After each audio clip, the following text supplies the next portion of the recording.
សម្រាប់ការរៀបចំការប្រកួតជាមួយទៅនឹង ISI គឺយើងបានមើលទៅលើភាពល្អរបស់ ISI ហើយយើងក៏ចំណុចអតិភិបដែលយកឈ្នះពួកគេគឺយើងបានរៀបចំនៅក្នុងការបង្ហាត់មួយរយៈពេលនេះគឺល្អដែលត្រៀមខ្លួនការប្រកួតជាមួយនឹង ISI ក្នុងការប្រកួតនេះបាទបងសម្រាប់ខ្ញុំការប្រកួតខ្ញុំតែងតែត្រៀមខ្លួនបានល្អហើយក៏ដូចជាការត្រៀមខ្លួននៅក្នុងការប្រកួតនានាវាបាទការប៉ັດបងវាតែងតែមានការនៅហត់តិចតួចដោយសារយើងត្រូវធ្វើដំណើររយៈពេលឆ្ងាយហើយក៏ដូចជាយូរម៉ោងហើយបន្ទាប់មកវិញយើងបានហាត់ជាមួយក្រុមហាត់អីហើយយើងត្រៀមខ្លួនបានល្អក៏ដូចជាខ្ញុំទាំងក្រុមទាំងមូល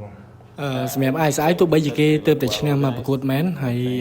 យើងមើលទៅតាមរយៈនៃការផ្លាស់ប្ដូរ structure មួយចំនួនពាក់ព័ន្ធទៅនឹងការរៀបចំរបស់គេយើងឃើញថាការរៀបចំរបស់គេបានល្អហើយយើងឃើញបច្ចុប្បន្ននេះគឺស្ថិតនៅក្នុងក្រុមចុងក្រោយគេនៃតារាងពិន្ទុប៉ុន្តែវាមិនទាន់ចប់ទៅការព្រោះទើបតែចាប់ផ្ដើម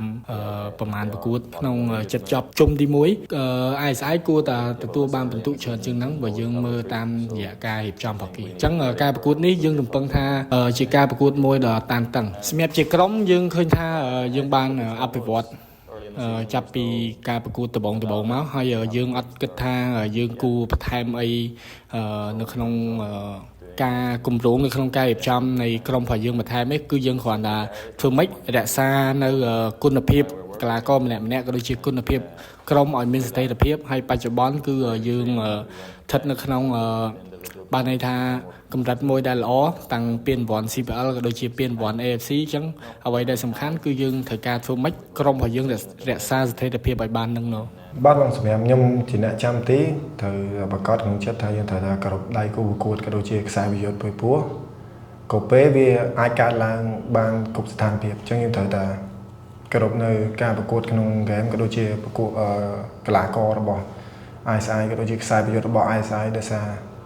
គ្រប់យ៉ាងវាអាចកើតឡើងរឿងដែលយើងបានរំពឹងទុកមុនអញ្ចឹងយើងត្រូវតែត្រៀមខ្លួនរហូតបាទសម្រាប់ខ្ញុំមានតែ